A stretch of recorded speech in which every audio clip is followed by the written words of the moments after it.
TV 999 news కి స్వాగతం. ముందుగా బులెటిన్ లో ముఖ్యాంశాలు.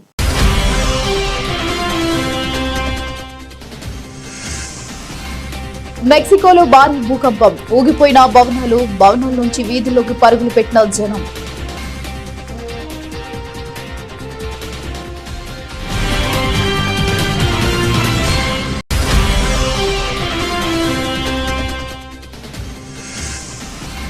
నైతికత, నీతి మరియు మానవ వ్యక్తిత్వం వికాసం కూడా విద్యా లక్ష్యమే. విద్యార్థులకు సూచించిన రక్షణ మంత్రి రాజ్నాథ్ సింగ్.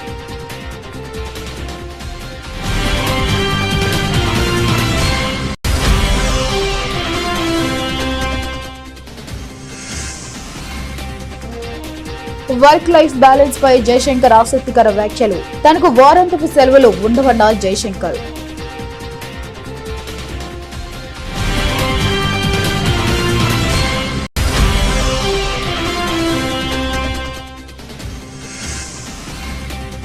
తిరుపతి గోవిందరాజస్వామి ఆలయంపైకి ఎక్కిన మందుబాబు, 3 గంటలు హైడ్రామా.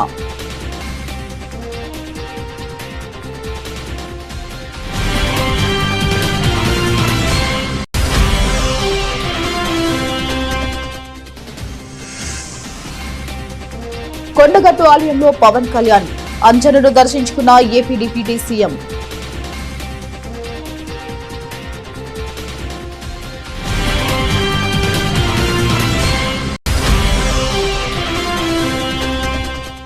గోవిందరాజస్వామి ఆలయ ఘటనపై స్పందించిన టీటీడీ మాజీ చైర్మన్ బోమన కరుణాకర్ రెడ్డి. భద్రత పర్యవేక్షణ పూర్తిగా విఫలమైందని ఆరోపణ.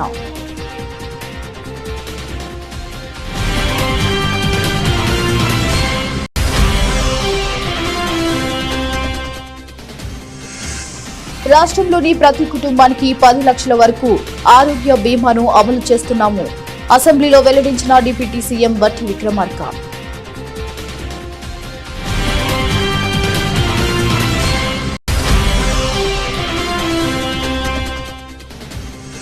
కేంద్ర మంత్రి పెమ్మసానిపై వైసీపీ నేత కారుమూరు ఆసక్తికర వ్యాఖ్యలు.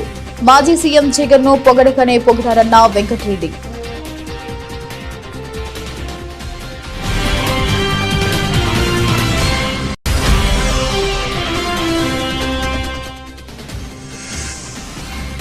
ఇప్పటి వరకు సాహిత్య అకాడమీ గురించి ప్రస్తావన తీసుకురాలేదు. శాసన మండలిలో ప్రస్తావించిన MLC Gorati Venkanna.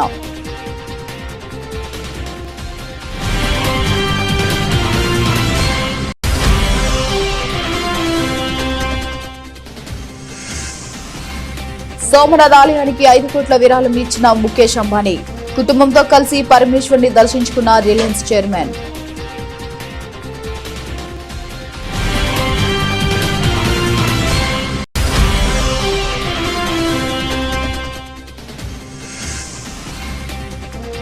రాజసభ part 2 confirm, అనుకోకుండా మ్యాటర్ రివీల్ చేసిన దర్శకుడు మారుతి.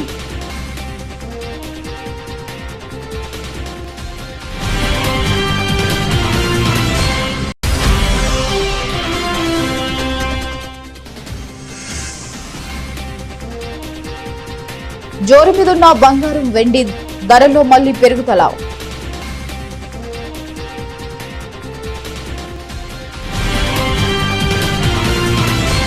మెక్సికోలో శుక్రవారం మధ్యరాత్రి భారీ భూకంపం సంభవించింది. రిక్టర్ స్కేలుపై 6.5 తీవ్రతతో భూ ప్రకంపనలు నమోదయ్యాయి. ఇక భూకంపం దాటికి భారీ భవనాలు ఊగిపోవడంతో జనం తీవ్ర భయాందోళనకు గురయ్యారు. ఉన్న ఫలంగా ఇంట్లో నుంచి బయటికి వీధిలోకి చేరారు. మెక్సికో సిటీ సాన్ మార్కోస్లతో పాటు ప్రముఖ పర్యాటక ప్రాంతం అక్పుల్కో నగరంలో భూకంపం తీవ్రత ఎక్కువగా ఉంది. పలుచోట్ల నివాస సముదాయాలు కూలిపోయాయి. ఇప్పటి వరకు 2 మరణించారని, మరో 12 మందికి గాయాలయ్యాయని అధికారులు పేర్కొన్నారు. మొత్తం 50కి పైగా భారీ భవనాలకు పగుళ్లు ఏర్పడ్డాయని చెప్పారు. ఇక స్థానిక కాలమానం ప్రకారం ఉదయం 7:30 భూకంపం మెక్సికో సిటీలోని వణికించింది. Mexico president Claudia Sheinbaum media సమావేశంలో మాట్లాడుతుండగా భూకంపం సంభవించింది.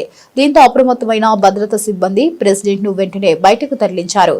శాన్ మార్కోస్ నగరానికి 14 కిలోమీటర్ల దూరంలో భూకంప కేంద్రాన్ని గుర్తించినట్లు మెక్సికో నేషనల్ సిస్మోలాజికల్ సర్వీస్ అధికారులు పేర్కొన్నారు. భూకంపం నేపథ్యంలో స్థానిక ప్రభుత్వ యంత్రాంగం ప్రజలను అప్రమత్తం చేసింది. లౌడ్ స్పీకర్ లో ప్రకటనలు చేస్తూ ఇళ్లలోని వారిని వీధిలోకి చేరుకోవాలని హెచ్చరించింది. విద్యా లక్ష్యం కేవలం వృత్తిపరమైన విజయం మాత్రమే కాదని రక్షణ మంత్రి రాజ్నాథ్ సింగ్ అన్నారు. ఉదయ్పూర్లోని భూపాల్ నోబెల్స్ విశ్వవిద్యాలయం 104వ వ్యవస్థాపక దినోత్సవ కార్యక్రమంలో రక్షణ మంత్రి పాల్గొని ప్రసంగించారు. నైతికత, నీతి మరియు మానవ వ్యక్తిత్వ వికాసం కూడా విద్యా లక్ష్యమని పేర్కొన్నారు. ఇది భారతీయ విద్యా తత్వశాస్త్రం యొక్క ప్రధాన అంశమని, ఇది సమాజంలో సామరస్యం మరియు శాంతిని బలోపేతం చేస్తుందని తెలిపారు. और धर्म बोध नहीं देती है, उसे सफल नहीं कहा जा सकता। लेकिन मैं धर्म की बात कर रहा हूं तो उसको मंदिर में जाकर पूजा करना, मस्जिद में जाकर इबादत करना, गिरजाघर में जाकर सजदा करना, इससे जोड़कर नहीं देखा जाना चाहिए। मैं जिस धर्म की बात कर रहा हूं वह दायित्व बोध है, वह कर्तव्य चेतना है, उसकी मैं आप सबसे मैं बात कर रहा हूं। और धर्म और नैतिकता से विहीन शिक्षा यह समाज के लिए उपयोगी नहीं होगी और कभी कभी घातक भी यह सिद्ध हो जाती है। और साथियों, शायद यही कारण है और बहुत बड़ी विडंबना है कि बहुत शिक्षित लोग भी आपराधिक गतिविधियों पर लिप्त पाए जाते हैं। और आज व्हाइट कॉलर टेररिज्म जैसी चिंताजनक प्रवृत्तियां आप देख रहे होंगे देशवासियों के सामने आ रही हैं, जहां अत्यंत शिक्षित लोग समाज और राष्ट्र के विरुद्ध कार्य करते हैं। हाल में ही आपने देखा होगा जो बम ब्लास्ट हुआ था दिल्ली में, वह करने वाले कौन था? डॉक्टर थे। वरना जो डॉक्टर पर्चे पर हमेशा आरएक्स लिखकर तब प्रिस्क्रिप्शन लिखते हैं, अब वह डॉक्टरों के हाथों में आरडीएक्स हो। इसलिए आवश्यक है ज्ञान के साथ साथ संस्कार भी होना चाहिए, चरित्र भी होना चाहिए। और शिक्षा का उद्देश्य चरित्र निर्माण है। चरित्र को मैं डिफाइन करना चाहता, लेकिन लंबा समय लगेगा, 10-15 मिनट का समय लगेगा, इसको डिफाइन नहीं करूंगा। चरित्र को वाइडर पर्सपेक्टिव पे देखा जाना चाहिए। और मैं विवेकानंद ने उसी वाइडर पर्सपेक्टिव में एक बार विदेश में धर्म संसद में भाग लेने के लिए गए थे, तो उस समय एकाएक जल्दी में उन्होंने अपना गेरुआ वस्त्र और सब ढीला ढाला वस्त्र पहनकर धर्म संसद में चले गए। वहां पर बिल्कुल सारे सूटेड बूटेड सब सारे अन्य धर्मों के लोग बैठे हुए थे। विलंब से पहुंचे थे, पीछे बैठ गए। किसी ने देखा उनको और देखकर मुस्कुराया, और वह मुस्कान व्यंग्यात्मक थी। स्वामी विवेकानंद समझ गए, लेकिन जब अंत में उन्हें बोलने का जो अवसर मिला तो उन्होंने उसका उत्तर देते हुए कहा कि in your country tailor makes the man, but in our country character makes the man. यह स्वामी विवेकानंद ने उस समय कहा था। जीवन में चरित्र का इतना बड़ा महत्व होता है। हमें आत्म मंथन के लिए विवश करता है कि शिक्षा का उद्देश्य केवल प्रोफेशनल सक्सेस नहीं है, बल्कि सदाचार, नैतिकता और एक मानवीय व्यक्तित्व का यह निर्माण भी है। और यही भारतीय शिक्षा दर्शन की मूल आत्मा है, जिससे समाज में समरसता और शांति बढ़ती है। और हमारा प्रयास है कि हम भारतीय शिक्षा के मूल स्वरूप को बनाए रखते हुए उसे नए युग के साथ तालमेल बिठाने के लायक भी हम बनाएं।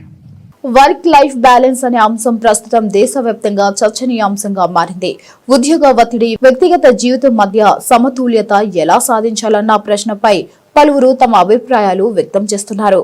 ఈ నేపథ్యంలో విదేశాంగ మంత్రి ఎస్ జయశంకర్ తాజాగా వర్క్ లైఫ్ బ్యాలెన్స్ పై ఆసక్తికర వ్యాఖ్యలు చేశారు. సాధారణంగా జాతీయ, అంతర్జాతీయ రాజకీయాలపైనే మాట్లాడే జయశంకర్ ఈసారి తన వ్యక్తిగత జీవన విధానం గురించి ఓపెన్ గా చెప్పడం విశేషంగా మారింది. ఐఐటి మద్రాస్ విద్యార్థులతో జరిగిన కార్యక్రమంలో మాట్లాడిన జయశంకర్ తనకు మిగతా ఉద్యోగుల వారాంతపు సెలవులు ఉండవని స్పష్టం చేశారు. సోమవారం నుంచి శుక్రవారం వరకు షెడ్యూల్ వేసుకుని పనిచేయడం తన వృత్తిలో సాధ్యం కాదన్నారు. అంతర్జాతీయ వ్యవహారాలకు టైం టేబుల్ ఉండదని, ప్రపంచంలోని దేశాలు వేర్వేరు టైం జోన్లో ఉండటంతో ఎప్పుడైనా పని చేయాల్సి వస్తుందని వివరించారు. We should not be, hostile to something coming from outside, because at the end of the day we'll be connected, but we need to build our capabilities, and that's what it is about. The unplugging bit, look, in my life I don't have off days, okay? It's not like I work Monday to Friday and say Saturday, Sunday I won't do anything, because the world doesn't accommodate that. You know, the world still runs on a Saturday, Sunday. And often my Friday is somebody's Saturday, and my Monday has to be somebody's Sunday. So my life is very mixed up. It doesn't operate on a single time zone. And as I said, there is no off switch, on switch. So what I try to do is within that build habits and practices and indulgences which make you a stable and reasonable and congenial person who can deal with the rest of the world. So I do what normal people do. You know, I listen to music, I read books, I watch movies, I see sports. Most of the time I'm very normal. And that normalcy, I can tell you, in a way, if you build it into your routine, again, I'm sorry, I'm sliding into advice giving, which is not my normal, but if you build it into your cycle, if you build a physical routine into your cycle, you build give yourself some time to read, write, think, talk, watch. I can tell you your daily routine itself is so balanced that you don't need to unplug, but my wife is sitting here and she may contradict me. So. Sir, thank you for those tips, sir. Tirupati Govindarajaswamy ఆలయ భద్రతలో మరోసారి డొల్లతనం బయటపడింది. ఏకాంతం సేవ ముగిశాక సిబ్బంది కళ్లుగప్పి ఆలయంలోకి ఓ వ్యక్తి ప్రవేశించాడు. మద్యం మత్తులో ఉన్న అతను విజిలెన్స్ సిబ్బంది గుర్తించే లోపే ఆలయం గోడ దూకి లోపలికి ప్రవేశించాడు. మహాద్వారం లోపల ఉన్న ఆలయ గోపురం వెక్కి అరుస్తూ కళాశాలు లాగే ప్రయత్నం చేశాడు. ఇది గమనించిన టీటీడీ విజిలెన్స్ సిబ్బంది పోలీసులకు సమాచారం అందించారు. అక్కడికి వచ్చిన పోలీసులు ఫైర్ సిబ్బంది కిందకు దిగాలని ఆ వ్యక్తికి సూచించారు. అతడు మాత్రం దిగేందుకు నిరాకరించాడు. తనకు మందు బాటిల్ ఇస్తేనే కిందకి దిగుతానని పట్టుబడ్డాడు. అలా దాదాపు 3 గంటల పాటు ఇబ్బంది పెట్టాడు. దీంతో నిచ్చిన సాయంతో ఫైర్ సిబ్బంది గోపురం పైకి ఎక్కి మందు బాబును కిందకు దించారు. అనంతరం పోలీసులు అతనిని అదుపులోకి తీసుకుని పోలీస్ స్టేషన్ కి తరలించారు. కాగా ఆలయ గోపురంపై కళాశాల విద్యుత్ దీపాలను అతను డ్యామేజ్ చేసినట్లు గుర్తించారు. ఇక గోవిందరాజస్వామి ఆలయంపైకి ఎక్కిన వ్యక్తిని నిజామాబాద్ జిల్లాకు చెందిన తిరుపతిగా గుర్తించారు. అతను మద్యం మత్తులో ఉన్నాడని, మానసిక స్థితి కూడా సరిగ్గా లేదని చెప్తున్నారు. ఈ ఘటనపై విచారణ అనంతరం పూర్తి వివరాలు వెల్లడిస్తామని ఈస్ట్ డీఎస్పీ భక్తవత్సలం వెల్లడించారు.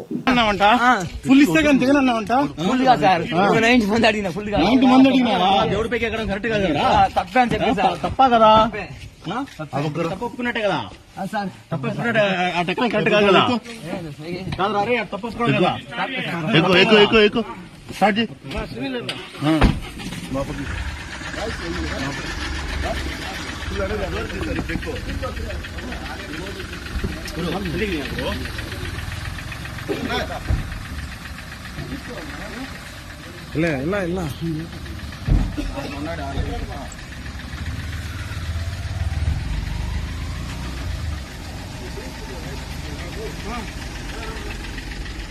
ఆంధ్రప్రదేశ్ ఉప ముఖ్యమంత్రి పవన్ కళ్యాణ్ శనివారం ఉదయం హెలికాప్టర్ లో కొండగుట్టు చేరుకున్నారు. ఏపీ డిప్యూటీ సీఎం పర్యటన నేపథ్యంలో పోలీసులు భారీ భద్రతా ఏర్పాట్లు చేశారు. ఏపీ ఉప ముఖ్యమంత్రి హోదాలో ఆలయానికి వచ్చిన జనసేనానికి అర్చకులు సంప్రదాయబద్దంగా స్వాగతం పలికారు. అనంతరం మంజన్నకు ప్రత్యేక పూజలు చేశారు. పవన్ కళ్యాణ్ ప్రత్యేక చొరవతో తిరుమల తిరుపతి దేవస్థానం కేటాయించిన 35.19 కోట్ల నిధులతో కొండగట్టులో నిర్మించనున్న ధర్మశాల దీక్ష విమరణ మండపం కోసం భూమి పూజ నిర్వహించనున్నారు. 96 గదులతో ధర్మశాలను నిర్మించనున్నట్లు సమాచారం. ఇక భూమి పూజలో పాల్గొన్న తర్వాత నాచుపల్లి శివార్లోని రిసార్ట్ లో జనసేన కార్యకర్తలతో పవన్ కళ్యాణ్ సమావేశం కానున్నారు. అనంతరం మధ్యాహ్నం హైదరాబాద్ కు తిరుగు ప్రయాణమవుతారు. పవన్ కళ్యాణ్ గారు భావిస్తున్నారు.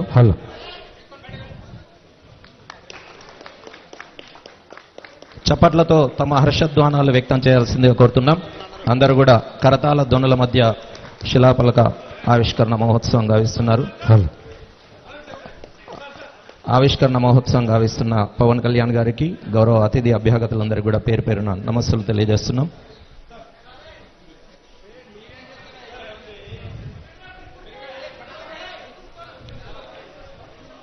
తిరుపతిలోని శ్రీ గోవిందరాజస్వామి ఆలయ ఘటన దారుణమని టీటీడీ మాజీ చైర్మన్ బోమన కరుణాకర్ రెడ్డి ఆవేదన వ్యక్తం చేశారు. కూటమి ప్రభుత్వంలో టీటీడీ ప్రతిష్ట పూర్తిగా మంటగలిపేలా చర్యలున్నాయని ఆరోపించారు. ఎంతసేపు గొప్పలు చెప్పుకోవడమే తప్ప ఆలయ పరిరక్షణ కోసం చేసిందేమీ లేదని విమర్శించారు. TTD chairman BR Naidu VIP సేవల్లో తరిస్తున్నాడని ఆగ్రహం వ్యక్తం చేశారు. ఒక తాగుబోతు రాజగోపురంపైకి ఎక్కి మందు కావాలి అంటూ డిమాండ్ చేశాడు అంటే భద్రత ఏ స్థాయిలో ఉందో బయటపడిందని అన్నారు. మరొక ఘోర అపచారం జరిగిపోయింది. ఈ ప్రభుత్వం వచ్చిన తర్వాత వెంకటేశ్వర స్వామి ఆలయ ప్రతిష్టను ఇనుమడింపజేస్తాము, తిరుమల క్షేత్ర పవిత్రతను కాపాడుతాము, దేవాలయాల పరిరక్షణకే నడుం బిగిస్తాము అని ప్రగల్భాలు పలికినటువంటి చంద్రబాబు గారి ప్రభుత్వంలో ఈ 1.5 సంవత్సరాల కాలంగా తిరుమల ఆలయ ప్రతిష్ట పూర్తిగా మంటగలిపే విధంగా వాళ్ల చర్యలన్నీ కూడా స్పష్టంగా కనిపిస్తున్నాయి. ఎంతసేపు మేమేదో గొప్పలు చేశాము అని చెప్పుకొని భజంత్రీలు చేయించుకుంటూ ఉండటమే తప్ప ఆలయ ప్రతిష్టకు గాని ఆధ్యాత్మిక పరిరక్షణకు గాని ధర్మాన్ని కాపాడాలన్న ఉద్దేశం గాని ఏమాత్రం కూడా లేకుండా వివిఐపీల సేవలో తరిస్తున్నటువంటి బిఆర్ నాయుడు గారి నేతృత్వంలో తిరుమల ఆలయం మరింతగా పాలన గాడి తప్పింది. సాక్షాత్తు వెంకటేశ్వర స్వామి అగ్రజునిగా పూజలు అందుకుంటున్నటువంటి టీటీడీ ప్రధాన ఆలయాలలో ఒకటైనటువంటి గోవిందరాజస్వామి ఆలయ రాజగోపురం మీద ఒక తాగుబోతు కలశాల మీదకి వెళ్ళి అక్కడున్నటువంటి చిన్న విగ్రహాలను కాళ్లతో తొక్కుతూ అక్కడి నుంచి నాకు మందు కావాలి అని డిమాండ్ చేస్తున్నాడు అని అంటే భద్రతా వ్యవస్థ ఎంత దారుణంగా పడిపోయిందో తిరుమల ఆలయంలో టీటీడీ నిర్వహణలో దీన్ని బట్టి చూస్తే చాలా స్పష్టంగా అర్థమైపోతుంది. ఘోరాతి ఘోరమైనటువంటి అపచారం ఇది. మట్ల మహారాజుల కాలంలో నిర్మించినటువంటి రాజగోపురం తిరుపతి పుణ్యక్షేత్రానికే అది ఒక ఐకానిక్ గోపురంగా ఉన్నటువంటి ఆ గోవిందరాజస్వామి రాజగోపురం మీద ఒక తాగుబోతు ఈ రకంగా పైకెక్కి, అందులోనూ ఆ తాగుబోతు పవనానంద స్వాముల వారి వీరాభిమానాన్ని కూడా తెలుస్తోంది. ఎక్కడికి పోతున్నాం? రాష్ట్రంలోని ప్రతి కుటుంబానికి రాజీవ్ ఆరోగ్యశ్రీ పథకం ద్వారా 10 లక్షల వరకు ఆరోగ్య బీమాను అమలు చేస్తున్నామని డిప్యూటీ సీఎం బట్టి విక్రమార్క అసెంబ్లీలో వెల్లడించారు. అలాగే ఉద్యోగుల కోసం ప్రత్యేక హెల్త్ స్కీమ్ ను త్వరలో అమల్లోకి తీసుకువస్తామని తెలిపారు. మెడికల్ బిల్లుల కోసం 200 కోట్లు చెల్లింపులు పూర్తి చేశారని, ఇకపై ఎవరికీ మెడికల్ బిల్లుల విషయంలో ఆందోళన చెందాల్సిన అవసరం లేదని స్పష్టం చేశారు. రాష్ట్ర ప్రభుత్వ తరపున ఉద్యోగుల జీతాలు, మెడికల్ బిల్లులు ఎప్పుడూ పెండింగ్ లో ఉండకుండా సకాలంలో చెల్లింపులు జరిగేలా చర్యలు తీసుకుంటున్నామని చెప్పారు. అధ్యక్ష, మెడికల్ బిల్స్ సంబంధించి కొన్ని సంవత్సరాలుగా పెండింగ్ ఉన్నాయి బిల్స్ అని. అసలు మెడికల్ బిల్స్ అనేది పెండింగ్ పెట్టడం అనేది అంత ఇన్హ్యూమన్ అధ్యక్ష. ఎన్ని ఇబ్బందులు ఉండి హాస్పిటల్ పోయి వైద్యం చేయించుకుని వచ్చిన తర్వాత బిల్లులు కట్టలేక వాళ్ళు ఇబ్బంది పడుతున్నారంటే come what may let us clear all the pending bills of medical bills అని. మెడికల్ బిల్స్ 200 కోట్లు ఉంటే పైనే ఉంటే మొత్తాన్ని ఇప్పటివరకు చేసి జీరో చేసేస్తాం. Total pending bills medical bills అన్నీ కూడా ఇప్పటివరకు ఉన్న అన్నిటినీ క్లియర్ చేసాం. No employee need not to bother about their medical bills now. The moment they submit, it will get cleared. అట్లాగే అధ్యక్ష, 2023 నుంచి పెండింగ్లో ఉన్నటువంటి సప్లిమెంటరీ శాలరీస్ 2023 నుంచి 560 కోట్లు సప్లిమెంటరీ బిల్స్ ఎంప్లాయీస్ ఉంటే టోటల్గా 560 కోట్ల రూపాయలని సప్లిమెంటరీ శాలరీస్ అన్నిటిని కూడా ఆ పెండింగ్ ఉన్నన్నిటిని కూడా క్లియర్ చేసి మొత్తం పే చేసాం అధ్యక్ష. అట్లాగే ఇంకా ఇప్పుడు కూడా సప్లిమెంటరీ శాలరీస్ ఏమైనా బిల్లు ఉంటే నెల వాటిని కూడా క్లియర్ చేసుకుంటూ వస్తూ ఉన్నాం. అట్లాగే ఎంప్లాయీస్ ఈ మధ్య అందరూ వచ్చి మాకు హెల్త్ స్కీమ్ సంబంధించి కూడా ఈ మీరు పెండింగ్ బిల్స్ అన్ని క్లియర్ చేశారు, దీనికి ఒక సిస్టమాటిక్ హెల్త్ స్కీమ్ ఒకటి కావాలి మాకు అంటే ఎస్, ఆరోగ్యం అనేది అత్యంత ప్రధానమైనటువంటి విషయం. మేము ప్రజలందరికీ 10 లక్షల రూపాయలు రాజీవ్ ఆరోగ్యశ్రీ పెంచిస్తూ ఉన్నాం. ప్రతి కుటుంబానికి సంవత్సరం లోపల 10 లక్షల వరకు ఎక్కడైనా వైద్యం చేయించుకోవడానికి, అటువంటిది ఉద్యోగస్తులకు ఎందుకు ఇవ్వని చెప్పి వాళ్ళ గురించి కూడా ఒక ఆలోచన చేసి ఒక కమిటీ వేసాం అధ్యక్ష. ఆ కమిటీ ఉద్యోగ సంఘాల నాయకుల్ని, చీఫ్ సెక్రటరీని ఆధ్వర్యంలో కమిటీ వేసి you come you SIT and design your scheme and let us implement it. మేము ఈ గవర్నమెంట్ మాత్రం చాలా సీరియస్గా ఉంది ఇంప్లిమెంట్ చేయడానికి చేస్తున్నాం. It is on. అట్లాగే జాయింట్ స్టాఫ్ కౌన్సిల్ని కూడా ఏర్పాటు చేశాం. ఇట్లా వాళ్ళ సమస్యలు ఎప్పటికప్పుడు పరిష్కారం చేయడం కోసం సీరియస్గా ఈ రాష్ట్ర ప్రభుత్వం ఆలోచన చేసి ముందుకు వెళ్తూ ఉంది అధ్యక్ష. అట్లాగే ప్రతి నెల మేము ఈ పెండింగ్ బకాయిలు ఇచ్చే దాంట్లో కూడా ఇప్పటివరకు ఇచ్చుకొచ్చాం. ఇన్ ఫ్యూచర్లో కూడా ఎవ్రీ మంత్ 700-750 కోట్ల వరకు పెండింగ్ బిల్స్ అన్నీ కూడా పాత అన్నీ కూడా బకాయిలు చెల్లించుకుంటూ వెళ్తాం. అండ్ నేను ఈ రాష్ట్ర ప్రభుత్వం తరఫు నుంచి ఒక అష్యూరెన్స్ ఈ సభకి, ఈ రాష్ట్ర ఉద్యోగస్తులు కూడా ఇవ్వదలుచుకున్నాం. అధ్యక్ష, ఉద్యోగస్తుల బిల్లులు పెండింగ్ పెట్టుకోవటం, వాళ్ళ శాలరీస్ పెండింగ్ పెట్టుకోవటం, లేకపోతే మెడికల్ బిల్స్ పెండింగ్ పెట్టుకోవటం, వాళ్ళకి ఇవ్వాల్సిన రాయితీలు ఇవ్వలేకపోవటం అనేది ఇది ప్రభుత్వానికి అంత గొప్ప విషయం కాదు, ఇది మంచిది కూడా కాదు. అందుకో మా ప్రభుత్వం చాలా క్లియర్గా ఉంది. ఎంప్లాయీస్ వాళ్ళ జీతాలు కానీ వాళ్ళ పెన్షన్స్ కానీ, గ్రాట్యుటీ కానీ, లేకపోతే మెడికల్ బిల్స్ కానీ, ఎర్న్ శాలరీస్ కానీ, లేకపోతే ఇందాక వారు చెప్పినటువంటి మెటర్నిటీ లీవ్స్ కానీ, లేకపోతే చైల్డ్ కేర్ లీవ్స్ కానీ, వీటన్నిటిలో కూడా ఒక మానవత్వంతో కూడినటువంటి విధానపరమైన నిర్ణయాలు ఈ రాష్ట్ర ప్రభుత్వం తీసుకొని ముందుకు పోతుంది అధ్యక్ష. 100% we're committed for the welfare of the employees అధ్యక్ష. Thank you. కేంద్ర సహాయ మంత్రి పెమ్మసాని చంద్రశేఖర్ మాజీ సీఎం వైసీపీ అధినేత జగన్ గారిని పొగడకనే పొగిడారని వైఎస్ఆర్సీపీ అధికార ప్రతినిధి కారుమూరి వెంకటరెడ్డి అన్నారు. తాను రాకముందు భూముల రీసర్వేలో ఆంధ్రప్రదేశ్ దేశంలోనే నెంబర్ 1 గా ఉందని పెమ్మసాని చంద్రశేఖర్ అన్నారని తెలిపారు. జగన్ గారి ప్రభుత్వం చేసిన భూముల రీసర్వే వల్ల చంద్రబాబు ప్రభుత్వానికి 400 కోట్లు ప్రోత్సాహకాన్ని కేంద్రం ఇచ్చిందని వెంకటరెడ్డి స్పష్టం చేశారు. ఎన్నికల ముందు భూముల రీసర్వే గురించి జగన్ గారిపై విపరీతంగా దుష్ప్రచారం చేశారని, ఇప్పుడు అద్భుతం అంటున్నారని ఆయన చెప్పుకొచ్చారు. జగన్మోహన్ రెడ్డి గారు ఒక గొప్ప సంస్కరణలకి ఆంధ్రప్రదేశ్ లో 5 సంవత్సరాల ముఖ్యమంత్రిగా తన టర్మ్ లో ఒక మంచి సంస్కరణలకు శ్రీకారం చుట్టారు. అది విద్యారంగం కావచ్చు, వైద్య రంగం కావచ్చు, ఇలా మిగిలిన అనేక రంగాల్లో ఏదైతే ఆయన తీసుకొచ్చినటువంటి సచివాలయ వ్యవస్థ కావచ్చు, ఇలా అన్ని చెప్పుకుంటా ఉంటే అప్పుడు కేంద్రం ఏదైతే భూముల రీసర్వేని చేసి ఈ భూములు అనేది ఖచ్చితమైనటువంటి కొలతలతో ఏ వివాదాలు లేకుండా ఇవ్వాలనేటటువంటి ఆలోచనతో శ్రీకారం చుట్టిందో దాన్ని పక్కాగా అమలు చేశారు జగన్మోహన్ రెడ్డి గారి ప్రభుత్వం. ఈరోజు కేంద్ర మంత్రి పెమ్మసాని చంద్రశేఖర్ ఏదైతే జగన్మోహన్ రెడ్డి గారు తీసుకున్నటువంటి ఒక మంచి నిర్ణయం అని చెప్పి పొగడకనే పొగిడాడు. నిజంగా ప్రత్యర్థులు పొగుడుతా ఉంటే ఆ కిక్కే వేరబ్బా అన్నట్టుగా ఈరోజు చూడండి, రీసర్వేలో దేశంలోనే ఆంధ్రప్రదేశ్ మొట్టమొదటి స్థానం. కేంద్ర మంత్రి పెమ్మసాని చంద్రశేఖర్, దేశంలో భూ సంస్కరణలకు కేంద్రం శ్రీకారం చుట్టింది. ఇది నా శాఖ పరిధిలోనే ఉంది, కానీ నేను రాకముందే రీసర్వేను దేశవ్యాప్తంగా ప్రారంభించారు.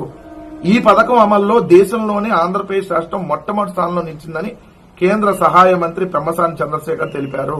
ఒకప్పుడు చైన్ ద్వారా భూమిని కొలిచేవారు, ప్రస్తుతం డ్రోను, రోవర్ల ద్వారా ఖచ్చితంగా కొలిచి హద్దులు నిర్ణయిస్తున్నారు. ఇందులో ఏపీ ముందంజలో ఉండటంతో కేంద్రం రాష్ట్రానికి 400 కోట్ల ప్రోత్సాహకాన్ని ఇచ్చింది. అంటే జగన్మోహన్ రెడ్డి గారు ఏదైతే చేసినటువంటి భూముల రీసర్వే వల్ల కేంద్ర ప్రభుత్వం చంద్రబాబు నాయుడు గారి ప్రభుత్వానికి 400 కోట్ల రూపాయల ప్రోత్సాహకాన్ని ఇచ్చింది. దేశంలోనే భూములను రీసర్వే చేసిన దాంట్లో నెంబర్ 1 ఆంధ్రప్రదేశ్ రాష్ట్రం అని చెప్పి కేంద్ర మంత్రి పెమ్మసాని కితాబ్ ఇచ్చినటువంటిది. 6700 గ్రామాల్లో రీసర్వే పూర్తి. 6700 గ్రామాల్లో రీసర్వే జగన్మోహన్ రెడ్డి గారు ఉన్నప్పుడు పూర్తి చేశారు. కానీ ఆ రోజు ఇదే కూటమి నాయకులు చేసినటువంటి దుష్ప్రచారం, అసలు ఆ కూటమి పత్రికలో రాసినటువంటి గాలి వార్తలు ఏం రాశారంటే, రైతన్న మెడపై రీసర్వే కత్తి, రైతులకు భూ వేదన, రైతు గుండెల్లో పలుగు రాళ్లు, భూముల రీసర్వే తప్పుల మయం, సర్వే కొలివి, సమస్యల్లో రీసర్వేతో భూముల హక్కులు పోతున్నాయి. ఇలా దుష్ప్రచారం చేసి ల్యాండ్ టైటిలింగ్ యాక్ట్ తీసుకొని వచ్చేశారు. మీ భూములన్నీ కాంగ్రెస్ ప్రభుత్వం వచ్చి 2 ఏళ్లైందని ఇప్పటి వరకు సాహితీ అకాడమీ గురించి ప్రస్తావన తీసుకురాలేదని శాసన మండలిలో ఎమ్మెల్సీ గోరటి వెంకన్న ప్రభుత్వం దృష్టికి తీసుకువెళ్లారు. హంగామాలు, ఉత్సవాలు చేయడానికి ఎన్నో డబ్బులు ఖర్చు పెడుతున్నారు, కానీ కళాకారులకు మాత్రం నెల నెలా జీతం ఇవ్వట్లేరని అన్నారు. ప్రభుత్వం కళాకారుల సంక్షేమం గురించి ఆలోచించాలని సూచించారు. రాష్ట్ర సాహిత్య అకాడమీ ఉండేది గతంలో, 2 సంవత్సరాలు అవుతుంది ప్రభుత్వం వచ్చి ఇప్పటివరకు దాని గురించిన ప్రస్తావనే లేదు. వీళ్ళు వేరే రాష్ట్రాల్లో కన్నడ సాహిత్య పరిషత్ కానీ కేరళలో కానీ ఒరియాలో కానీ ఆ రాష్ట్రాల్లో సాహిత్య అకాడమీలు ఉంటాయి. వాటి ద్వారా కేంద్ర సాహిత్య అకాడమీ చేసే పనితో పాటు రాష్ట్రాల్లో ఉన్న అకాడమీ ఆ స్థానియమైన రచయితలను కవులను వాళ్ళకు సంబంధించిన వారి విశిష్టతను వారి కృషినంతా తెలియజేస్తూ అవార్డు రూపంలో కానీ వాళ్ళని గుర్తింపు కానీ ఇవన్నీ ఉంటుంది. కానీ 2 సంవత్సరాలు దాటినా కూడా ఇంతవరకు దాని పేరు లేదు, ఊరు లేదు.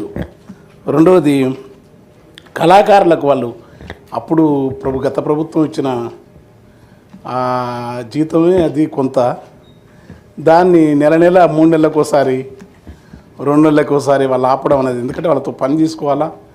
పైగా వాళ్ళు ఉద్యమంలో ఉండి చేసిన వాళ్ళందరూ కూడా ఈ సాంస్కృతిక సాహిత్య రంగాల పట్ల సీరియస్నెస్ ఉండకపోతే ప్రభుత్వం వాళ్ళకి ఏంటంటే సమాజం ఇప్పుడు విపరీతంగా అంటే సెటిల్మెంట్స్ అని చెప్తున్నా, అనేక వ్యసనాలతోని బలహీనతలతోని ఎంత అభివృద్ధి వచ్చినా లేకుంటే ఏ పనులు అయినా కానీ మానవ విలువలు లేకుండా అయిపోయినాయి. ఒకవైపు కుల ధోరణులు, ఒకవైపు మతం ధోరణులు. ఆ కళాకారులకు జీతాలు నెల జీతం వేస్తే ఏమవుతుంది, ఎన్ని ఖర్చులు పెడుతున్నాం, ఎంత హంగామా చేస్తున్నాం, ఎన్ని మనం టీచర్ షీట్లో ఉత్సవాలు చేసినారు, ఆ డబ్బులు పెడుతున్నారు, ఏ డబ్బులు పెడుతున్నారు. వాళ్ళకి ఇచ్చే 500 మందికి 26,000 30,000 ఇస్తారు. దాన్ని ఆపి పిల్లలు ఎందుకంటే దేవురించాల్సిన పరిస్థితుల్లో తెలంగాణ నిజంగా నీళ్లు ఉన్నాయి, అన్ని డెవలప్ అవుతుంది, బాగానే ఉంది. కానీ అస్తవ్యస్త విధానాలు దేనికి కేంద్రీకృతం జరగాలను ఇవేవి లేకపోయినా పిల్లలు ఇబ్బంది పడి నాకు చెప్తుంటే చెప్పలేక ఈ అవకాశాన్ని తీసుకొని మీ ముందు నేను చెప్పిన. Thank you sir. Reliance industries chairman Mukesh Ambani గుజరాత్లోని సోమనాథ దేవాలయానికి 5 కోట్ల విరాళం అందజేశారు. ముఖేష్ అంబానీ శుక్రవారం తన కుటుంబ సభ్యులతో కలిసి ఆలయాన్ని సందర్శించారు. అక్కడ జ్యోతిర్లింగ స్వరూపుడైన పరమేశ్వరుని దర్శించుకుని ప్రత్యేక పూజలు నిర్వహించారు. ముఖేష్ అంబానీతో పాటు ఆయన భార్య నీతా అంబానీ, కుమారుడు ఆనంద్ అంబానీ కూడా సోమనాథ్ ఆలయాన్ని సందర్శించిన వారిలో ఉన్నారు. కట్టుదిట్టమైన భద్రత ఏర్పాట్ల నడుమ వారు ఆలయానికి చేరుకున్నారు. అంబానీ కుటుంబం ప్రతి సంవత్సరం ఆరంభంలో సోమనాథ్ ఆలయాన్ని దర్శించి ప్రత్యేక పూజలు చేస్తుంది. గత సంవత్సరం కూడా వారు ఆ పరమేశ్వరుణ్ణి దర్శించుకున్నారు.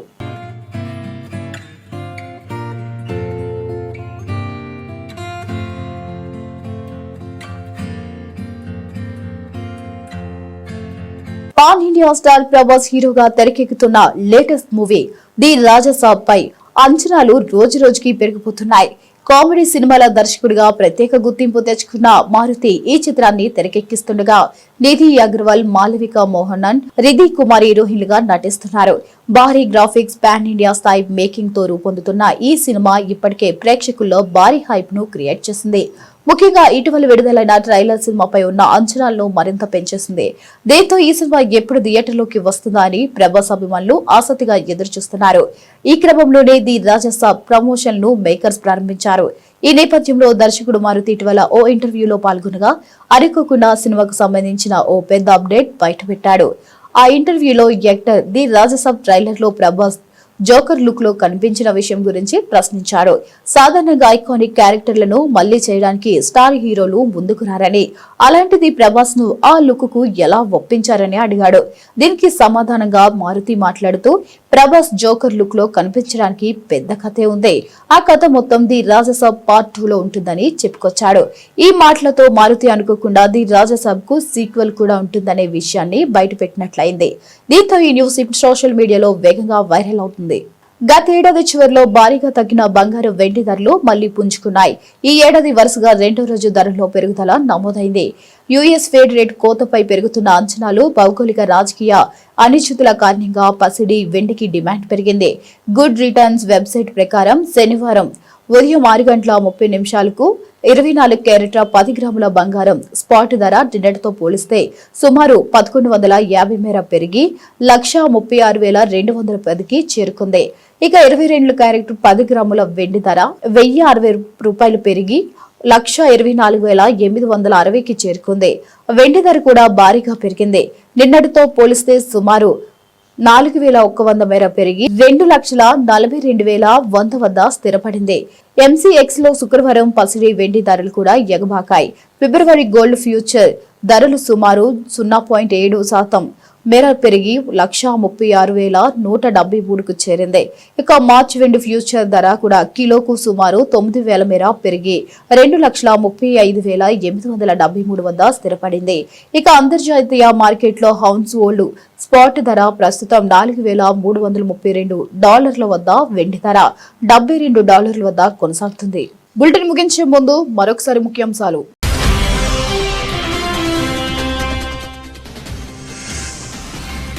మెక్సికోలో భారీ భూకంపం, ఊగిపోయిన భవనాల నుంచి వీధుల్లోకి పరుగులు పెట్టిన జనం.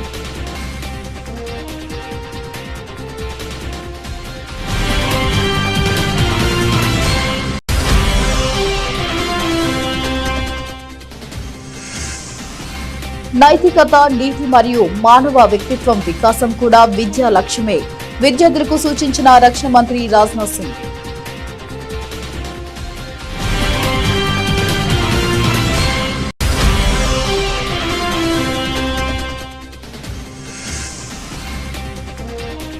వర్క్ లైఫ్ బ్యాలెన్స్ పై జయశంకర్ ఆసక్తికర వ్యాఖ్యలు. తనకు వారాంతపు సెలవులు ఉండవన్న జయశంకర్.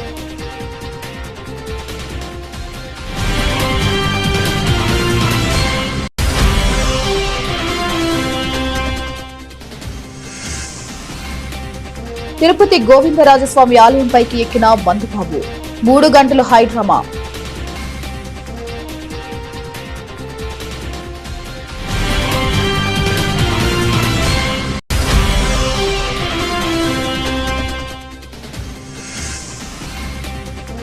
కొండగట్టు ఆలయంలో పవన్ కళ్యాణ్, అంజనను దర్శించుకున్న ఏపీ డిప్యూటీ సీఎం.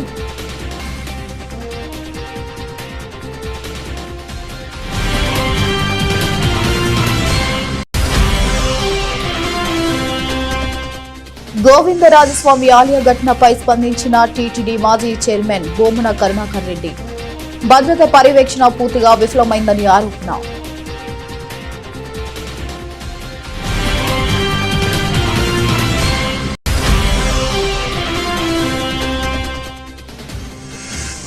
రాష్ట్రంలోని ప్రతి కుటుంబానికి 10 లక్షల వరకు ఆరోగ్య బీమాను అమలు చేస్తున్నాము. అసెంబ్లీలో వెల్లడించిన డిప్యూటీ సీఎం బట్టి విక్రమార్క.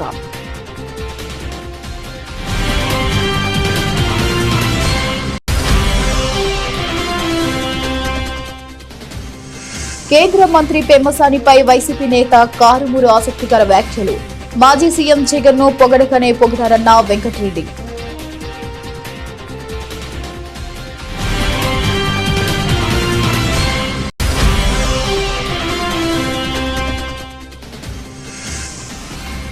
ఇప్పటి వరకు సాహిత్య అకాడమీ గురించి ప్రస్తావన తీసుకురాలేదు. శాసన మండలిలో ప్రస్తావించిన MLC Gorati Venkanna.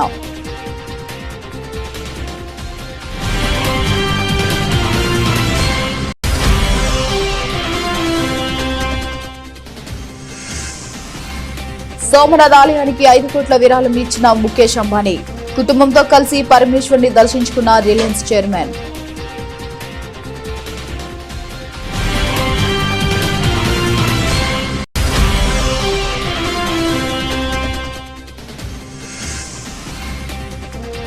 రాజసభ part 2 confirm, అనుకోకుండా మ్యాటర్ రివీల్ చేసిన దర్శకుడు Maruti.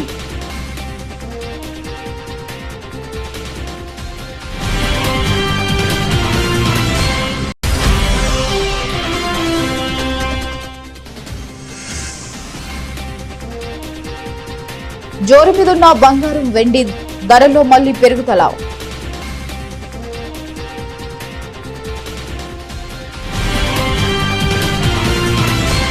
For more updates, keep watching.